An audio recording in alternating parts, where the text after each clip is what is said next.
Good morning, children. Today, class 11 English, the lesson, The Summer of the Beautiful White Horse, we'll continue that.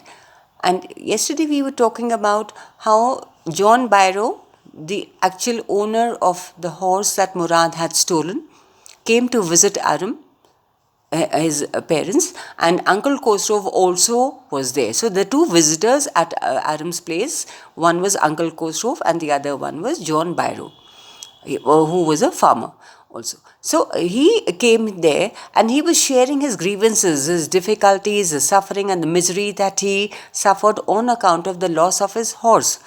And he also shared with them that the horse, his white horse, was stolen a month back. He had looked everywhere, but he was unable to find it. And without that, his surrey, his carriage, was lying uselessly because it was futile without a horse. And being a farmer, he had to visit the town frequently. Sorry. So he had to walk long distance. In fact, today he had to walk 10 miles in order to come to Aram's place. But Uncle Khosrow, the kind of person that he has and the kind of temperament that he possesses, he told him that he should not bother about it. He should not pay attention to it. He further said, "My left leg pains me," the farmer said. John Byrow is sharing his difficulties. He says, "My left leg pains, it hurts him, and therefore it is difficult for him to walk. Today also he had to walk for 10 miles. Pay no attention to it," my Uncle Khosrow roared. Uncle Khosrow roared, shouted, and that was the usual standard answer. And what was the usual answer? Pay no attention to it. That is what he commented in any and every situation. And today also he did the same. "That horse cost me $60, the farmer said. And the farmer continued. He said that he expressed that he had spent $60 in getting that horse, in purchasing that horse. So one is the physical difficulty that he was facing on account of the loss of his horse, and the second thing, the loss of $60 which he had spent. "I spit on money," my Uncle Khosrow said. Now, Uncle Khosrow did not bother about money. He felt that every loss rather was very small compared to the loss of their homeland. That is why he did not give any importance to money at all. He said, "I spit on money." That means I don't bother about money. And money actually doesn't stay permanently with anybody. Today you may be very affluent, you may be very wealthy, but there also can be a time when all that money you are deprived of, or there is a major loss. So you end up becoming a pauper, or there is not much money left at all. So that is why Uncle Khosrow commented that he did not bother much about money. He got up and stalked out of the house, slamming the screen door. In anger, he was very short-tempered, of course. We already know about it also. So he got up and stalked out. That means he walked out. He marched out of the house, slammed the door, and walked away. My mother explained. What did she explain? Why Uncle Khosrow behaved in the way. So she tried to defend him. She tried to give an explanation why he behaved in such a way. "He has a gentle heart," she said.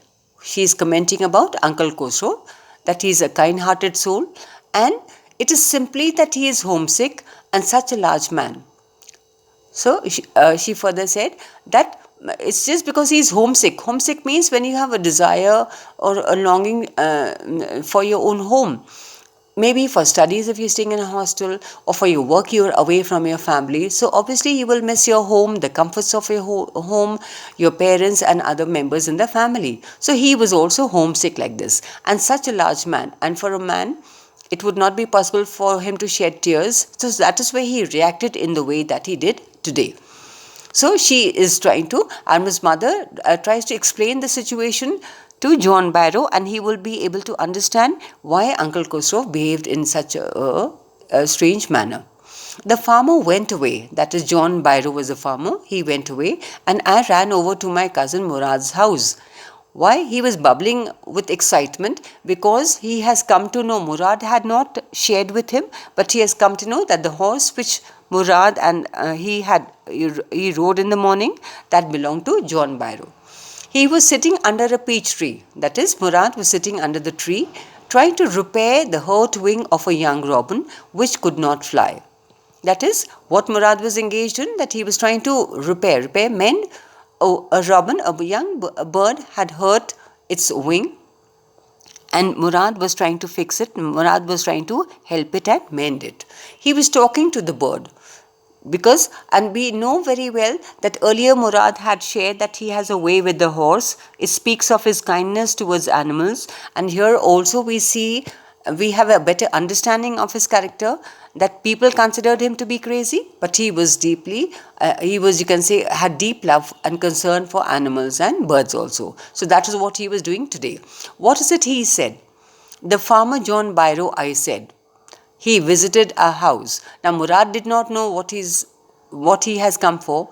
So now Aram shared with him that they had a visitor, that was John Biro, the farmer. He wants his horse back. So he shared with him further that John Biro will continue to look for his horse now also. So he said he wanted it back. You've had it a month. So now Aram has come to know that Murad had stolen this horse a month ago. I want you to promise not to take it back until I learn to ride. Now, naturally, he is aware of the fact that John Biro will continue to look for his horse now also. So he wants Murad to promise him not to return it until he has learned to ride the horse. It will take you a year to learn to ride, my cousin Murad said. Now Murad was in a fix. He was in a tight spot because Aram is young. He is 9 years old only, and it may take him a long time to be able to ride the horse. So he said that so Murad just simply commented that it may take him a year to ride the horse, and 1 year they could definitely not hide the horse in that barn. We could keep the horse a year, I said. So very innocently Aram commented that even if it takes a year, it is no harm. They could easily keep it for a year. My cousin Murad leaped to his feet. What, he roared, he shouted in disbelief. Are you inviting a member of the Garoglanian family to steal? The horse must go back to its true owner. So what he said was that both the boys, that is Murad and Aram, are aware and of the reputation that the Garoglanian tribe has maintained of honesty, truthfulness. They've never exploited anybody, never taken advantage of anybody, and stealing nobody had ever even thought of. So he said, are you trying to convince me, one of the members of the family, to steal? The horse must go back to its true owner. That is the intention of Murad right from the beginning, that the horse will go back to his true owner, that was John Biro.